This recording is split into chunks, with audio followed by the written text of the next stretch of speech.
मंत्री प्रेमचंद अग्रवाल को क्यों किया गया तलब? बंद कमरे में प्रदेश अध्यक्ष और संगठन महामंत्री ने प्रेमचंद अग्रवाल को क्या कहा? गणेश गोदियाल ने क्यों बोला कि वो अपनी घर कुड़ी भेज देंगे, लेकिन गंगा किनारे न्याय मांगने पहुंचे प्रेमचंद अग्रवाल। अग्रवाल के खिलाफ आक्रोश थम नहीं रहा है, लगातार बरकरार है। क्या भाजपा हाईकमान भी अब टेंशन में आ गया है? आइए बात करते हैं इस वीडियो में, लेकिन आगे बढ़ने से पहले इस चैनल को यदि आपने अभी तक सब्सक्राइब नहीं किया है तो सब्सक्राइब का बटन दबा दीजिए, इस वीडियो को लाइक भी कीजिए और अपनी बात कमेंट बॉक्स में हमेशा की तरह जरूर रखें। उत्तराखंड की भाजपा सरकार के मंत्री प्रेमचंद अग्रवाल के बयान पर उठा तूफान थम नहीं रहा है। अब ये सवाल अलग है कि ये तूफान क्या लेकर के थमेगा, कुछ पाने के लिए, क्योंकि कुछ खोना ही पड़ता है। बहरहाल नए नए अपडेट्स प्रेमचंद अग्रवाल की टिप्पणी वाले मामले में सामने आ रहे हैं। इनमें सबसे बड़ा अपडेट तो ये है कि प्रेमचंद अग्रवाल को बीजेपी मुख्यालय की तरफ से तलब किया गया। अब जैसे ही प्रेमचंद अग्रवाल को तलब किया गया, वैसे ही सियासी गलियारों में ये चर्चाएं आम हो गई हैं कि क्या अब उन्हें मंत्री पद से हटाया जाने वाला है, क्या उनके मंत्री पद के पदभार को कम किया जाने वाला है, या फिर कुछ नहीं होगा, सिर्फ डैमेज कंट्रोल करने के लिए उन्हें तलब कर दिया और इससे एक मैसेज चला जाएगा। उसके बाद कुछ दिनों के बाद मामला खुद ही शांत हो जाएगा। देखिए, कल संसदीय कार्य मंत्री प्रेमचंद अग्रवाल को बीजेपी संगठन ने तलब किया। वो अकेले ही बीजेपी के प्रदेश कार्यालय पहुंचे, जहां बीजेपी उत्तराखंड के प्रदेश अध्यक्ष महेंद्र भट्ट और संगठन महामंत्री अजय कुमार के सामने वो बैठे हुए नजर आए। एक तस्वीर भी सामने आ रही है जो ये है। महेंद्र भट्ट के अनुसार मंत्री प्रेमचंद अग्रवाल को कड़ी हिदायत दी गई कि वो शब्दों का चयन सोच समझ करके करें, बेवजह बयानबाजी में न फंसे, इन सब से बचें। ये सब बातें बीजेपी के प्रदेश मुख्यालय के एक बंद कमरे में हुई, जिसके अंदर 3 लोग बैठे थे। महेंद्र भट्ट ने यह भी बताया कि प्रेमचंद अग्रवाल ने भी अपनी सफाई दी है। अग्रवाल का कहना था कि उनके शब्दों को तोड़ मरोड़ कर गलत तरीके से लिया गया, इसका प्रचार प्रसार किया गया। उनका लक्ष्य किसी की भावनाओं को ठेस पहुंचाना नहीं था। वही सब बातें उन्होंने वहां उस बंद कमरे में बताई होंगी जो वो एक बाइट में कह चुके हैं, जिस पर हम कल बात कर चुके हैं। अग्रवाल वहां अकेले आए थे और अकेले ही चले गए। अब यहां एक और बात महेंद्र भट्ट ने ये बोली, जिस पर अब वो भी घिर रहे हैं। महेंद्र भट्ट ने कहा कि सोशल मीडिया और मीडिया पर भी नजर रखने की जरूरत है। कुछ लोग इसके माध्यम से इस माहौल को खराब करने की कोशिश कर रहे हैं। मैं मुख्यमंत्री से भी ये कहूंगा कि ऐसे लोगों पर कार्रवाई की जाए। राजनीतिक क्षेत्र के अंदर जनप्रतिनिधि जो होता है उसको संयम के साथ रहना चाहिए। अभी हमारे मंत्री हैं, लगातार 4थी बार के विधायक हैं, तो ये कहना हर बार ज़्यादा मतों से जीतते हैं, तो ऐसा नहीं कि एक पक्ष विचार किया जाए, लेकिन क्योंकि जब विषय समाज के बीच में दुष्प्रचार का चलता है तो पार्टी दिशा निर्देश ही दे सकती है। और हमने उनको इस बात के लिए बहुत कड़ाई से कहा है कि इस प्रकार की जो शब्दावली हैं और जिसका राज्य का वातावरण खराब होता है उस प्रकार वो संयम बरतें।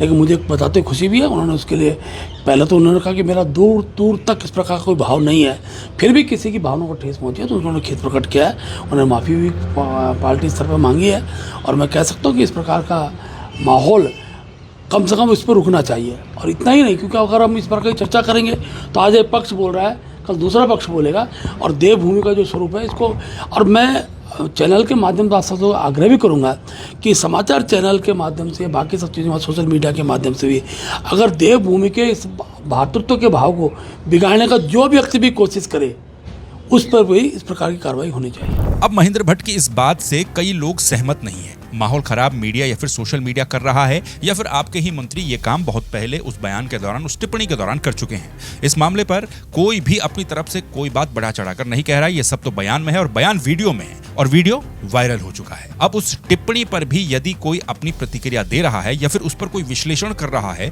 तो फिर वो अपराध कैसे हो गया और उस पर क्यों कोई कार्रवाई होगी? ये बात महेंद्र भट्ट की बिल्कुल सही है कि माहौल को खराब करने की कोशिश कोई ना करे, लेकिन कौन कर रहा है? माहौल खराब करने की बात तो कोई कर ही नहीं रहा है। यहाँ तो बात ये हो रही है कि जो टिप्पणी की गई है उस पर आप कोई एक्शन लीजिए एक पार्टी के नाते। सिंपल सी ये मांग है। अब सोशल मीडिया पर कोई इस मुद्दे को न उछाले, इसके लिए कार्रवाई करने की बात कहना ये समझ से परे है। महेंद्र भट्ट की इस बात पर कांग्रेस के नेता गणेश गोदियाल का बयान भी सामने आया है।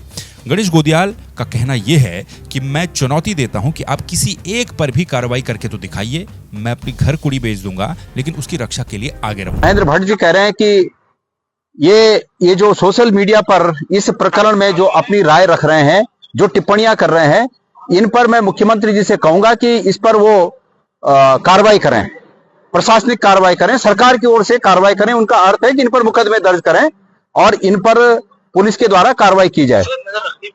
तो मैं महेंद्र भट्ट जी से एक बात कहना चाहता हूं कि महेंद्र भट्ट जी, आपने भी उत्तराखंड के पहाड़ों का पानी पिया होगा और हमने भी इस उत्तराखंड के पहाड़ों का पानी पिया है। मैं चुनौती देता हूं भट्ट जी आपको कि आप किसी एक व्यक्ति पर भी आप कार्रवाई करके बताइए।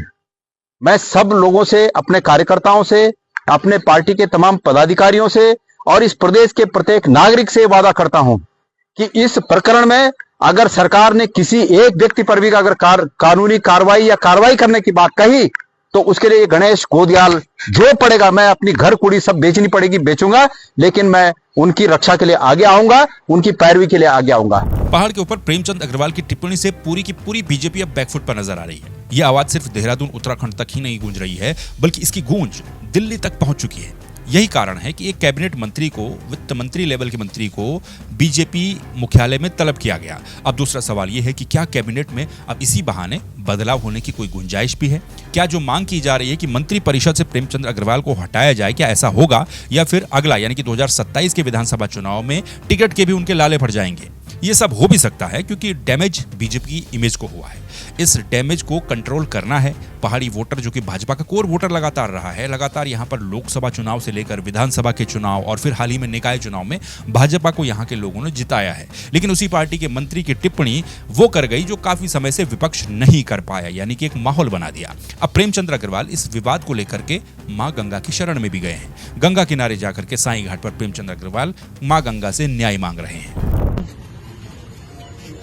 मैं आज बेटे के रूप में तेरे चरणों में आया हूँ। जिस प्रकार से कुछ लोग दुष्प्रचार कर रहे हैं, माँ तेरे चरणों में प्रार्थना कर रहा हूँ। मैंने हमेशा मेरा जीवन तेरे आशीर्वाद से मैंने इस उत्तराखंड में जिया है, और जो लोग निहित स्वार्थों के लिए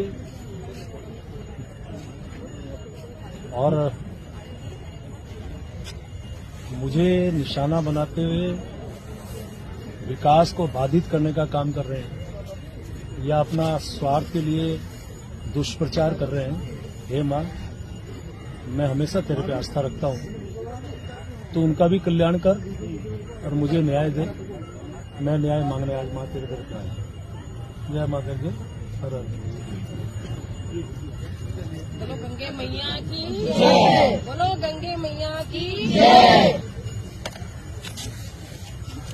प्रेमचंद अग्रवाल की इस टिप्पणी पर आक्रोश कहीं भी थम नहीं रहा है। ऋषिकेश और मसूरी में राज्य आंदोलनकारियों ने प्रदर्शन किया। देहरादून में दूसरे दिन भी कांग्रेस और तमाम संगठन सड़कों पर उतरे, विरोध प्रदर्शन किया। कोई बुद्धि शुद्धि यज्ञ करवा रहा है, कोई पुतला फूंक रहा है, कोई उनके इस्तीफे की मांग कर रहा है। यह बात तो तय है कि यह मामला इतनी आसानी से शांत नहीं होने वाला जब तक कि इस पर कोई ठोस एक्शन नहीं हो जाता। बल्कि इस बार लोगों की भावनाएं ऐसी हो चुकी हैं कि जो भी इस मामले में आ रहा है, लोग उनकी भी क्लास लगा रहे हैं। इससे पहले हमने देखा कि विधानसभा अध्यक्ष ने जो बातें सदन के अंदर कही, विधानसभा अध्यक्ष की भी आलोचना लोगों ने की। और अब जब से महेंद्र भट्ट ने सोशल मीडिया पर कार्रवाई करने की बात कही है, उसके बाद अब उनके ऊपर भी लोग टिप्पणियां करते हुए नजर आ रहे हैं। बाकी आपका क्या कहना है, कमेंट बॉक्स उसके लिए खुला है, कमेंट में जरूर बताइए। इस चैनल को सब्सक्राइब कर दीजिए, इस वीडियो को लाइक कर दीजिए। आपसे फिर मुलाकात होगी दूसरे वीडियो में दूसरे टॉपिक के साथ। तब तक के लिए नमस्कार, अपना ख्याल रखिए।